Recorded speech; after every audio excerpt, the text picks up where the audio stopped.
দলকে নিয়ন্ত্রণ করুন। ছাত্র দল এখন আর ছাত্র সংগঠন নেই। গুম খুন অধ্যাদেশকে বাতিল করার জন্য পায়তারা করেছেন।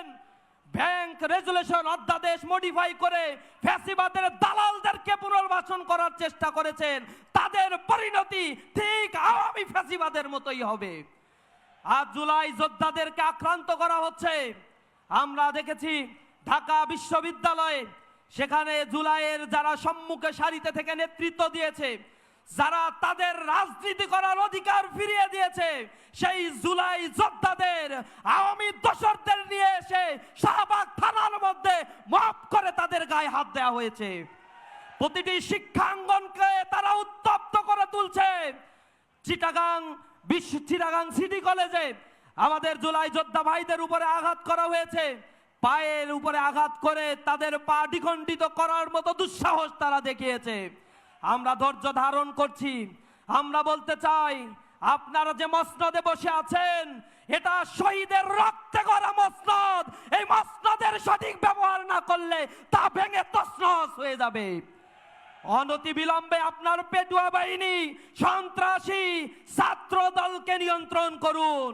ছাত্র দল এখন আর ছাত্র সংগঠন নেই। মেয়াদ উত্তীর্ণ কমিটি আর 10-20 বছর ধরে কমিটি না হওয়া আদু ভাইদের দিয়ে ক্যাম্পাস পরিচালনা করছেন। ক্যাম্পাসকে আপনারা রক্তাক্ত করে তুলছেন। আপনারা হয়ে গিয়েছেন এখন ক্রিস, কোদাল, চাপাতি বাহিনীতে পরিণত হয়েছেন। এই ছাত্র সংগঠনকে কাজে লাগিয়ে পুরো বাংলাদেশকে উত্তপ্ত করার চেষ্টা করেছিল ছাত্রলীগ। তৎকালীন সময়ের ফ্যাসিবাদের একজন মন্ত্রী বলেছিল, ছাত্রলীগ রাস্তায় নামলে নাকি কেউ জায়গা পাবে না থাকার। ঠিকই তারা বাংলাদেশ থেকে বিতাড়িত হয়েছে।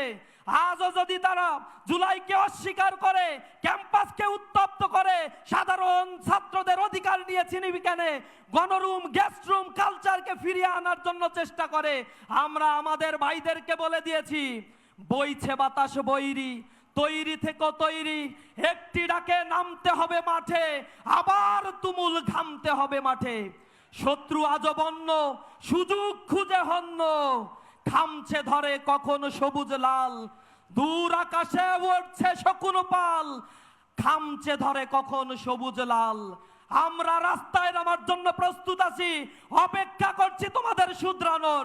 শুধরে যদি না যাও তাহলে পরিণতির অপেক্ষা করো। জুলাই যোদ্ধারা আজ একত্রিত হয়ে শাহবাগ পৌঁছান থেকে যে কণ্ঠস্বর উচ্চকিত করেছে, সমর্থন দিয়ে যারা এখানে সমবেত হয়েছে, সরকারকে বলতে চাই, তাদের এই আওয়াজগুলো বোঝার চেষ্টা করুন। অনতি বিলম্বে জুলাই সনদকে বাস্তবায়ন করুন। গণভোটের রায় বাস্তবায়ন করে বাংলাদেশকে একটি সমৃদ্ধ বাংলাদেশ গড়ার জন্য কাজ করুন।